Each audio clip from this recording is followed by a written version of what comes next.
Happy New Year! I hope you're walking into this year with a bit of energy in the tank and a business that's ready to grow.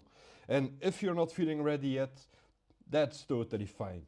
The start of a new year is one of the rare moments where you can hit reset without anyone questioning it.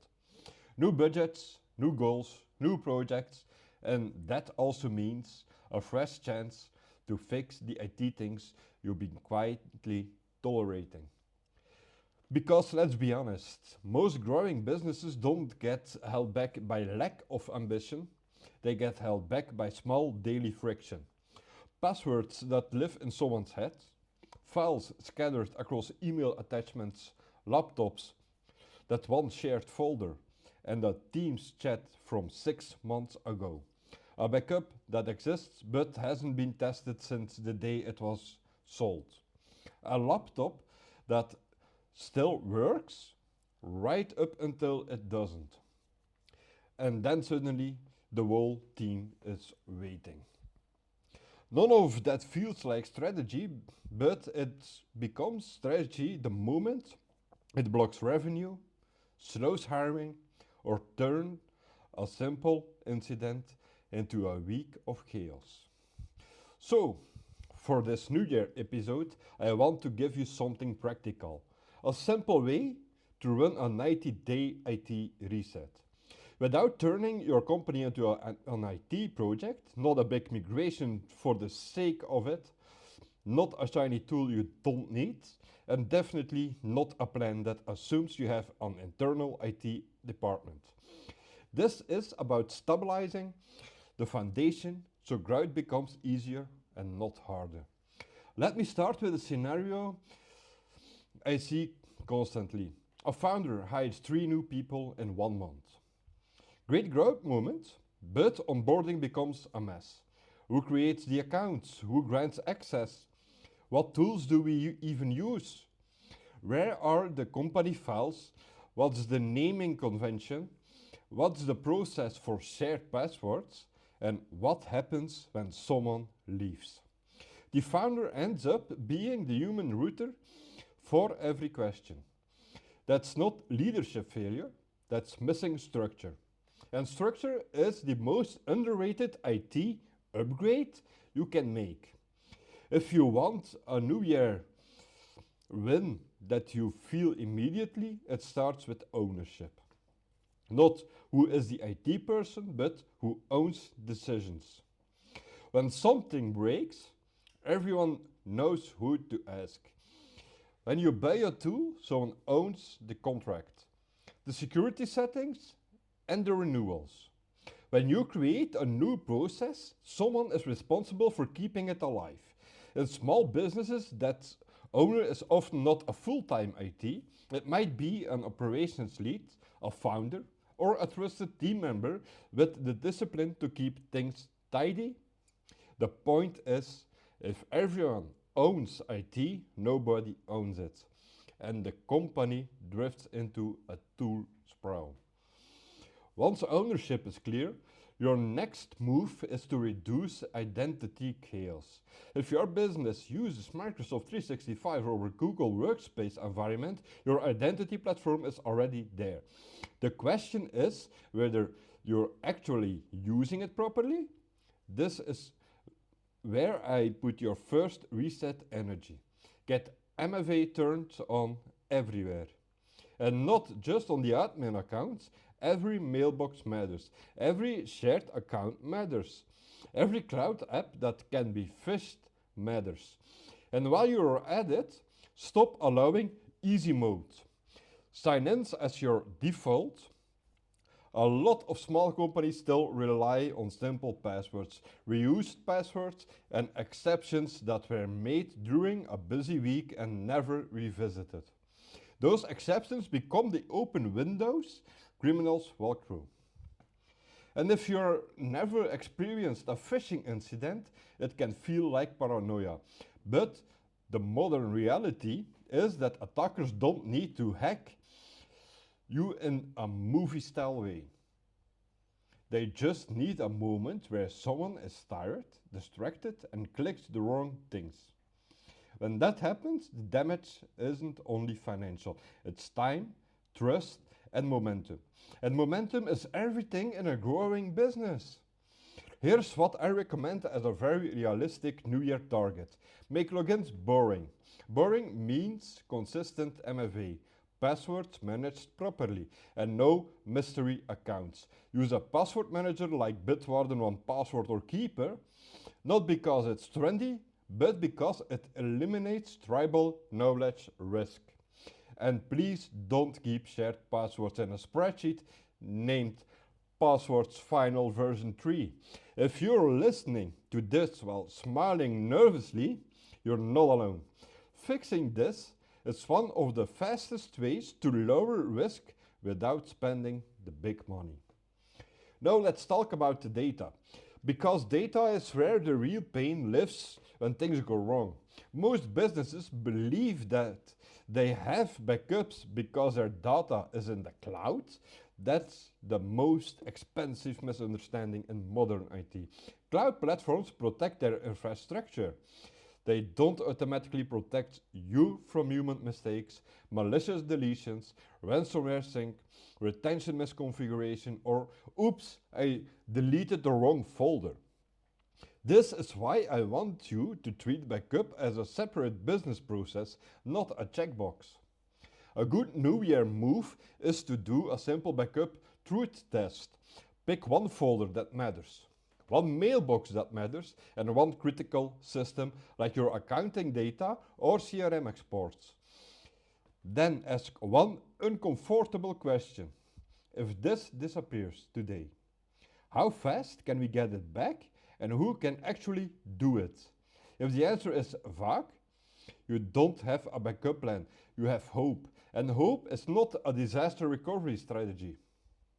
For Microsoft 365 Business, tools like Acronis, VM, or AvePoint exist specifically because native retention settings aren't the same thing as independent backups. Even if you choose the simplest plan, the real win is being able to restore fast and confidently. If you want a measurable target, aim for being able to restore a file, a mailbox item, and a SharePoint folder within the same day without drama. That's a business grade outcome. Now let's shift from risk to productivity, because New Year is also where people are hungry for speed.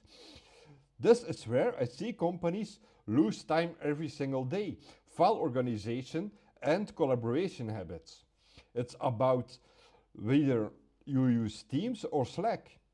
It's whether everyone knows where the truth lives. When the truth lives in email threads, you get version chaos. When it lives on personal desktops, you get access chaos. When it lives everywhere, you get decision chaos. If you're a Microsoft 365 business, decide what SharePoint is for and what Teams is for. Teams is great for collaboration, conversations, and quick access to shared files in the moment. SharePoint is where the structured long-term knowledge should live. The moment you accept that, you can build something simple. One place for company policies, one place for client templates, one place for active projects, and one place for archived projects. No fancy taxonomy required, just predictable structure. And here's the New Year trick. Don't try to organize everything. That's how this dies. Instead, decide that from today onward. New work follows the new structure. Old work can be migrated slowly as it becomes relevant again. This is one of those changes that feels too simple to matter until you realize the team stops asking, "Where is that file?" 20 times a day. While we're here, I want to talk about devices, because devices chaos sneaks up on growing teams. People bring their own laptops, they get a new one, the old one goes to someone else, and suddenly nobody knows what's installed where, what's patched, and what's safe. This is where a lightweight device management approach pays off massively. If you're in the Microsoft world, Intune doesn't have to be scary. Even basic policies like enforcing screen locks, pushing updates, enabling disk encryption, and managing antivirus settings can change your risk profile overnight. Think about it like this: a laptop is not a personal tool in a business context. It's a business asset that happens to sit in someone's backpack. The New Year mindset is to stop treating endpoints as whatever works and start treating them as consistent and recoverable. That's how you grow without tripping over yourself. Now I can already hear the founder saying, "This sounds like a lot." So let me anchor it in something you can actually do without drowning. The key is to focus on outcomes, not projects. Your outcome for January could be every account has MFA and shared passwords are in a password manager. Your outcome for February could be backups are in place and restore testing is done once. Your outcome for March could be file structure is agreed and onboarding, offboarding is documented in one page. That's it. You don't need a 40-page policy document to start. You need one page that answers the questions a new person will ask one day on day one. How do I log in? Where do files live? How do we share passwords? What's the support path when something breaks? And what tools do we use for what? That moment that exists, you stop bleeding time. Let's add one more layer that matters a lot in 2026, AI and automation. This is the part where I want you to be optimistic but not naive. Naive, excuse me. AI can absolutely save time in growing businesses, but only if your data is structured and your permissions are clean. If everyone has access to everything, AI becomes a risk amplifier. If no one can find the right documents, AI becomes a guessing machine. So AI is not the starting point, it's the reward you earn by cleaning the foundation. If your business uses Microsoft 365, Copilot style tooling becomes genuinely useful when your SharePoint is structured, your teams aren't full of random files, and your governance is sensible. If you're not there yet, start with simpler automation wins like standardized templates, better forms, and lightweighted workflows. Even something like cleaning up how requests come into the business can save hours every week.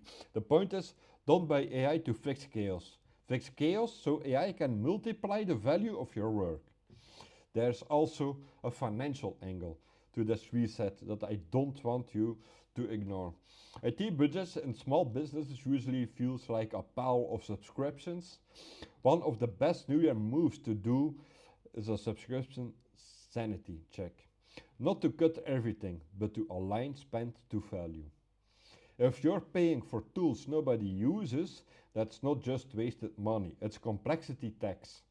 The fewer tools you have, the easier it is to secure, support, and onboard.